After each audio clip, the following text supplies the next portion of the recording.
je t'aime à l'italienne. Oh, je t'aime à l'italienne. Oula, qu'est-ce qu'on fait? On la garde cette chanson? Je crois que je préfère plutôt enchaîner avec ma musique pourrie. Allez, on reprend.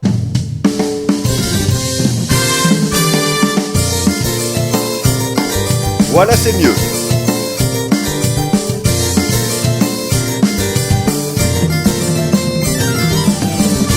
Bon, trêve de plaisanterie, vous l'aurez compris, je vous emmène en Italie, en Émilie-Romagne plus exactement. J'ai entendu dire que cette région était un ventre de l'Italie qui cultive l'art du bien manger. Pour découvrir les trésors culinaires de cette région, je me suis basé pendant une semaine à Bologne, sa capitale, pour synthétiser au mieux toutes les influences de l'Émilie-Romagne.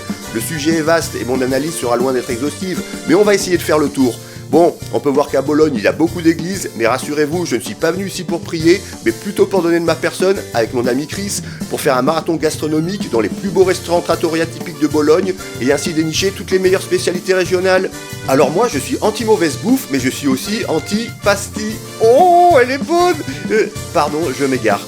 Bon, les antipastis sont en fait comme les tapas en Espagne, c'est-à-dire des petits mets cuisinés ou pas que l'on déguste à l'apéro avant le repas principal, et la charcuterie et le fromage en font partie. La charcuterie et le fromage d'Émilie-Romagne sont d'ailleurs pour certains mondialement réputés. Tout le monde connaît la mortadelle, le jambon de Parme et le parmesan. Eh ben ça vient d'ici.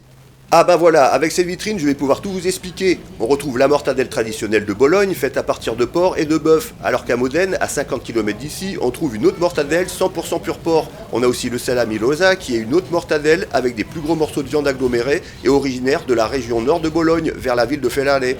Ici, on a un assortiment de parmesan d'affinage différents, ainsi que divers salami et copa. Ah, un must également, le culatello di Zibello, qui est une sorte de noix de jambon emmaillotée dans un boyau originaire de la région de Parme. Et des charcuteries comme ça, il y en a encore une dizaine.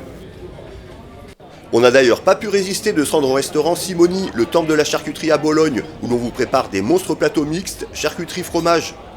Admirez au passage les stocks de meules, de parmesan et de jambon. Sur ce plateau, par exemple, on a de la mortadelle, du jambon de Parme, du salami rosa, de la pancetta coppata de la région de Piacenza et du zia ferrarese, un gros saucisson de la région de Ferrare. Pour les fromages, on a du parmesan, du fromage à la truffe et du squacquerone, un fromage frais et crémeux servi en petits pots, semblable un peu à un cœur de burrata, originaire de la région de Ravenne, complètement à l'est de la Romagne.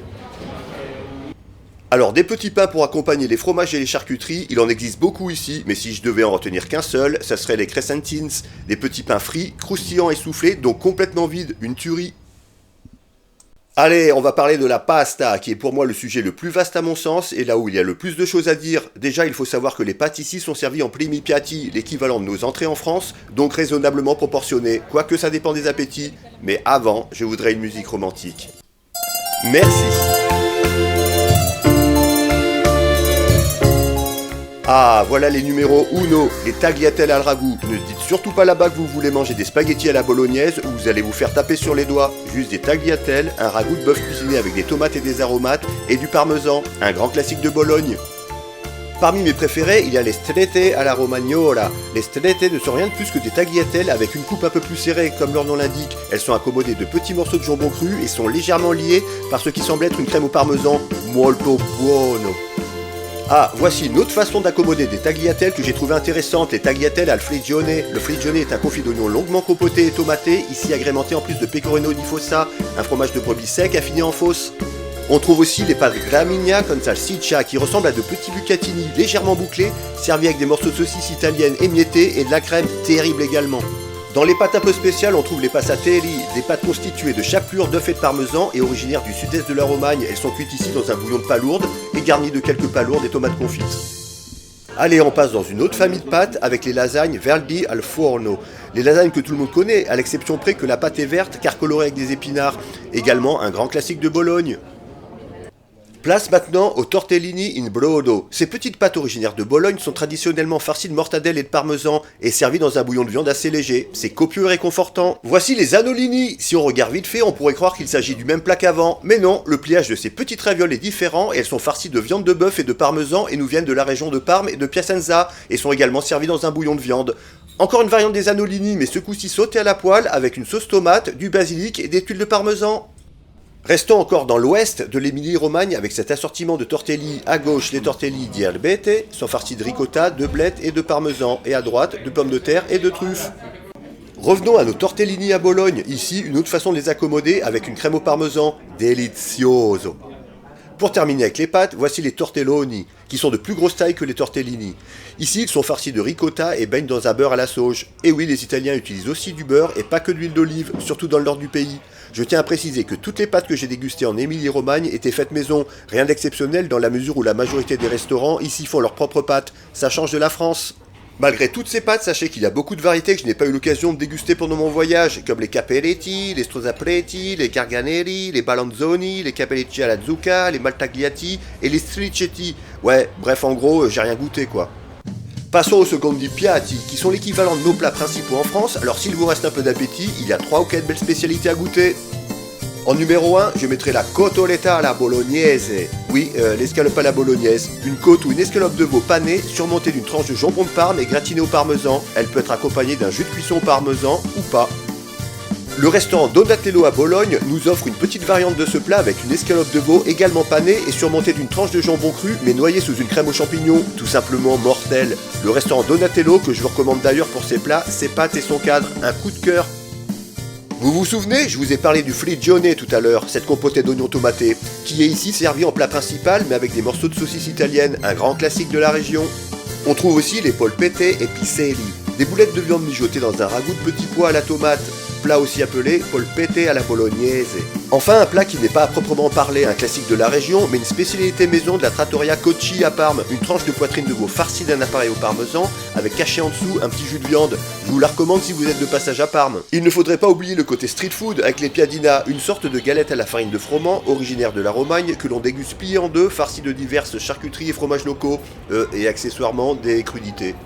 Pour les desserts, un des plus connus ici à Bologne est la zuppa inglese. C'est un dessert qui se compose de couches de crème pâtissière nature et de crème pâtissière au chocolat, disposées en alternance avec une génoise imbibée d'un sirop à l'alkermès, une liqueur rouge qui va ainsi colorer la génoise, le tout saupoudré de cacao amer. A noter qu'une variante se fait avec des biscuits à la cuillère.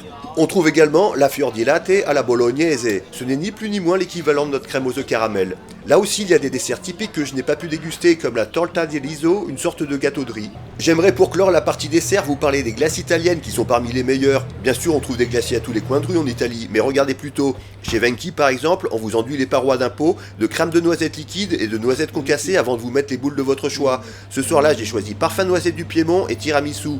2 jours après, j'y suis retourné et j'ai repris noisette du Piémont, mais avec Bluto and Buono. Une glace au chocolat au lait avec des éclats de noisettes. Et je vous garantis qu'avec déjà 2 boules, vous êtes calé, tout simplement dingue. Pour terminer, j'aimerais vous dire un petit mot sur les vins. L'Émilie-Romagne représente l'une des plus grandes régions viticoles avec environ 60 000 hectares de vignes. Elle utilise quelques cépages internationaux comme le Chardonnay, le Sauvignon, le Cabernet Sauvignon ou le Merlot. Mais je trouvais plus intéressant de s'attarder sur les cépages régionaux. Dans la partie occidentale de l'Émilie, à l'ouest, on trouve l'Ortrogo pour les blancs. Et pour les rouges, les cépages Barbera et Bonarda qui entrent dans l'assemblage de l'appellation Gutturno. Dans le centre de l'Émilie-Romagne, c'est le Lambrusco qui règne en maître et qui se décline en plusieurs variétés. Il donne un vin pétillant, généralement en rouge, mais il peut être également vinifié en blanc et en rosé. Enfin, en Romagne, à l'est, on trouve pour les blancs les cépages Pignoletto, Montu, ainsi que l'Albana, ici vinifié en vin orange, et le Trebbiano Romagnolo. Pour les rouges, on trouve le cépage Fortuna dans la région de Fellare, mais le plus célèbre est le Sangiovese, également situé en Romagne, et qui donne des vins de différentes forces, des plus légers aux plus structurés. Je tiens à dire à mes collègues de boulot que j'ai vraiment résumé, sinon il m'aurait fallu une demi-heure de plus. Voilà, j'espère que cette visite à Bologne vous a plu, mais attendez, ce n'est pas tout à fait fini. Bon, vous ne le saviez peut-être pas, mais à chacun de mes retours de vacances, j'organise un repas entre amis sur la thématique de mon voyage. Mais pour la première fois, il sera inclus dans la même vidéo que mon reportage. Je me suis lancé entre autres dans la confection de balanzoni, des sortes de tortellini dont la pâte est colorée avec des épinards. À Bologne, je n'avais pas eu l'occasion d'en manger et j'étais vénère. Donc c'est un titre de revanche que j'ai décidé d'en faire. Buongiorno a tutti, va bene? Ciao bello. Et pour commencer, un petit plateau comme on en trouve à Bologne. Pour l'apéro, on a du culatello di zibello, derrière de la mortadelle, et puis là de la squacquerone. Après, j'ai voulu amener un autre antipasti, mais plus cuisiné, avec cette mini piadina faite maison, garnie de frigione et de saucisses italiennes. À côté, un peu de roquette avec une vinaigrette au balsamique 10 ans d'âge. Oui, j'ai oublié de vous parler du vinaigre balsamique tout à l'heure, mais c'est une grande spécialité de Modène, au centre de l'Émilie-Romagne. Pour le vin, on aurait pu partir sur un blanc ou un rouge, mais j'ai choisi un vin orange Emilia IGT avec ce Fricando 2020, un Albana longuement macéré en amphore du domaine Aldila del Fiume. Primi piatti, voilà donc les fameux balanzoni, farcis de ricotta, de mortadelle et de parmesan. Je les accommode avec un léger bouillon de bœuf et quelques copeaux de pecorino de pays. Oui, ça change un peu du parmesan, je trouve. Alors pour le vin, là j'ai opté pour un rouge, le Trebbiolo 2020 du domaine La Stoppa, pas loin de Piacenza. Les cépages Bonarda et Barbera nous donnent ici un vin souple, rond et fruité, ma foi très bon. Pour le Secondi Piatti, j'ai voulu donner ma version de l'escalope à la bolognaise. J'ai choisi une côte de veau pour avoir un peu plus d'épaisseur, que j'ai désossée. Pour le reste, classique, elle est panée, recouverte de jambon de Parme et gratinée au parmesan. Mais j'ai entendu deux mamas italiennes dire que la vraie escalope bolognaise était juste accompagnée du jus de cuisson, légèrement lié au beurre et au parmesan, et c'est ce que j'ai fait. Pour la garniture, on a des cubes de courge rôtis au beurre, des amanites des Césars et des pommes de terre gaufrettes. On reste sur du rouge avec ce Ridaccio du domaine Pian di Stantino. C'est un Sangiovese supérieur de la Romagne, un peu plus structuré et puissant que le précédent. Il sera parfait avec cette escalope bolognaise. Bon, vous avez compris que j'étais fan de noisettes. Justement pour ce dessert, tout tourne autour de ça. Glace à la noisette maison, biscuit mi-cuit style dacquoise à la noisette, sauce pralinée noisette et compoté d'orange pour amener un peu de peps. Ça va vous étonner, mais c'est un vin qui m'a aidé à construire cette assiette. Car après l'avoir dégusté, tout mon dessert s'est mis en place dans ma tête. Ce vin, c'est un véritable ovni, un Pignoletto Emilia IGT vinifié en vin orange et légèrement oxydatif. Il vient de l'Enotica Storica Faccioli, un célèbre caviste bar à vin de Bologne. Et cette cuvée a été spécialement faite pour eux par des amis vignerons. Le côté oxydatif amène des notes complexes d'orange et de grillé parfait avec les noisettes. Il possède également assez de rondeur pour ne pas se faire bouffer par le sucre du dessert, un très bel accord. Alors, ça vous a plu? Oui. Bon ben, je veux bien les croire. Allez, on se quitte avec un petit Frédéric François. Je sens que vous avez grave kiffé tout à l'heure. Allez, c'est cadeau. Oh, je t'aime à l'italienne. Oh, je t'aime à l'italienne. Alors, ça vous a plu? Ouais. Ah merde, putain, ça vous a plu? Ouais. Ouais, putain, mais c'est pas vrai. Merci, c'était vraiment très intéressant.